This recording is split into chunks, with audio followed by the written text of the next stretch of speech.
நியூசிலாண்டுக்கு எகெயின்ஸ்டாக ODI squad announce பண்ணியிருக்காங்க selectors. நீங்கள் பார்த்தீங்கன்னா முகமது சிராஜ் ஒரு கம்பேக் பண்ணுறாரு. அப்புறம் கேப்டன் அண்ட் வைஸ் கேப்டன் ரெண்டு பேருமே ஒரு இன்ஜுரிஸ்லேருந்து உள்ளே வராங்க, சுப்மன் கில் அண்ட் ஸ்ரேயாஸ் ஐயர். பட் ஸ்ரேயாஸ் ஐயர் ஒரு விஷயம் என்ன சொல்லியிருக்காங்க பார்த்தீங்கன்னா, செலக்ட் பண்ணியிருக்கோம் டீமில், இருந்தாலும் ஜனவரி 6 ஒரு விஜய் ஹசாரே ஒரு டிராஃபி மேட்ச் ஆட போகிறாரு ஜெய்ப்பூரில்.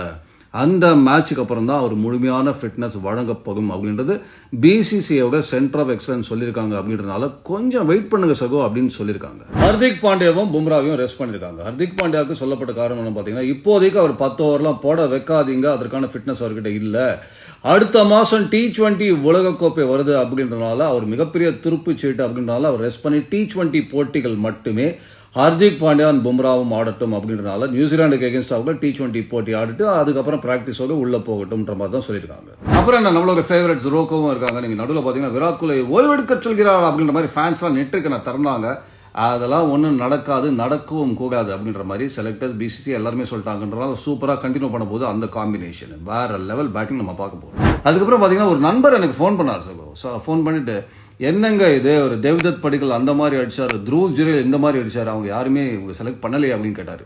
அதான் விஜய் ஹசாரே டிராஃபியில் அடிச்சு இந்தியாவுக்கு செலக்ட் பண்ணலேன்னு வருத்தப்பட்ட போது இந்தியாவுக்கே அடிச்சு இந்தியாவுக்கு செலக்ட் ஆகாத ருத்ராஜ் கேக்வாடை பற்றி என்ன சொல்றது? Again bad luck for that கைங்க. எனக்கு தெரிஞ்சு அட்லீஸ்ட் ஸ்குவாட்ல ருத்ராஜ் கேக்வாட் இருந்திருக்கணும். போன சீரீஸ்ல ஒரு 100 அடிச்சிருக்கான் அந்த பையன். எஸ்எஸ்வி ஜெய்ஸ்வாலை ரிவார்ட் பண்ண மாதிரி ருத்ராஜ் கேக்வாடுக்கு நீங்க ரிவார்ட் பண்ணிருக்கணும்.